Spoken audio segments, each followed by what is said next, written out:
Hi everyone and welcome at my garden. It is a beautiful day. It's August now and it has been a while since I recorded my last video and so much has happened. In the last video I showed you the garden plan. In the meantime we worked at some of those ideas. We had some setbacks but hey, overall we made some good progress. So let me show you around what has happened. Hi, my name is Remco, and I'm a druid, and I will turn this into a tiny permaculture paradise.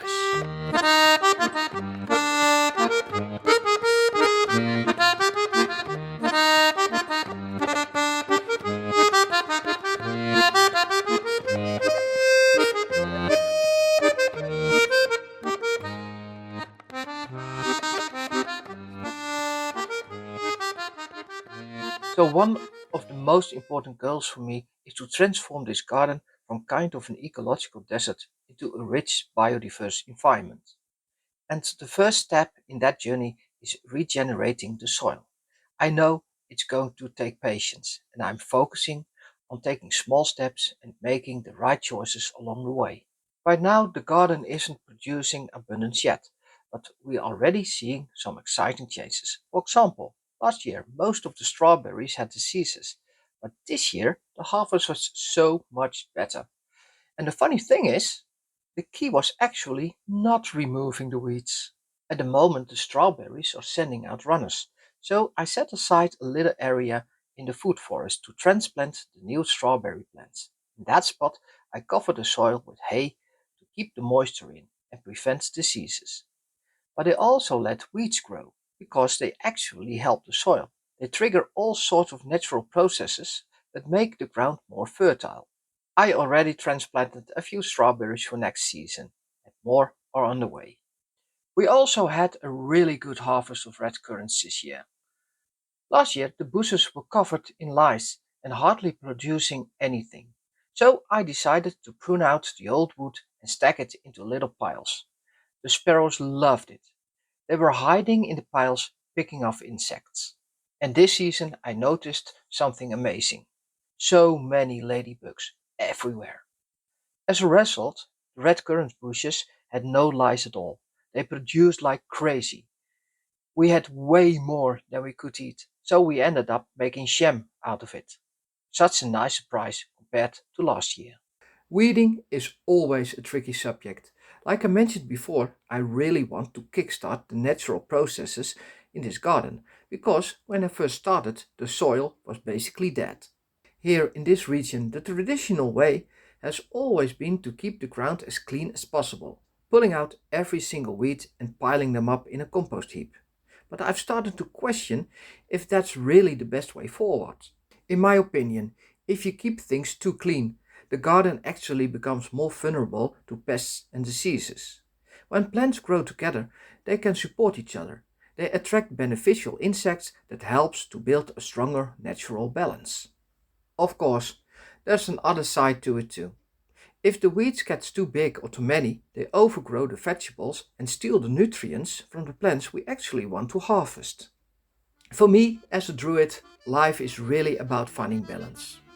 And my garden teaches me that lesson every day.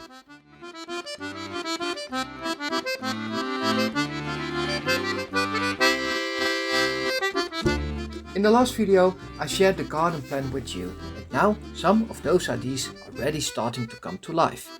I love to show you what we've done so far.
This was our second growing season and it turned out much better than last year.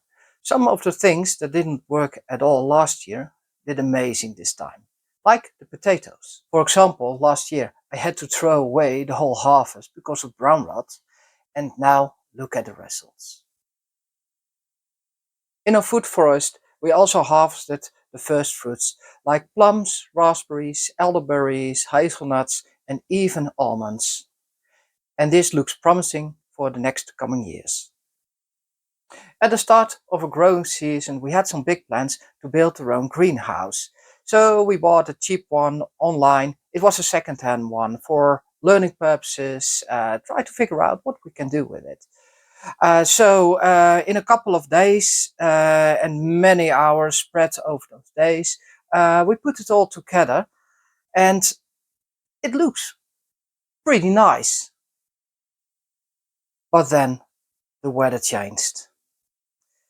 And the very next morning, our neighboring gardener, he was calling us and he was saying like, you really have to go to your garden now to see what's left of your greenhouse. And I thought like, oh no, I really couldn't believe it. The whole greenhouse was a complete mess. The wind took it and flattened it and completely destroying it. There was nothing left. So the only thing what we could do is, well, break it down and reuse the materials as much as we can. Yeah, that's gardening. It happens, and nature gives, nature takes. Well, I hope you enjoyed the story and don't forget to subscribe and see you next time.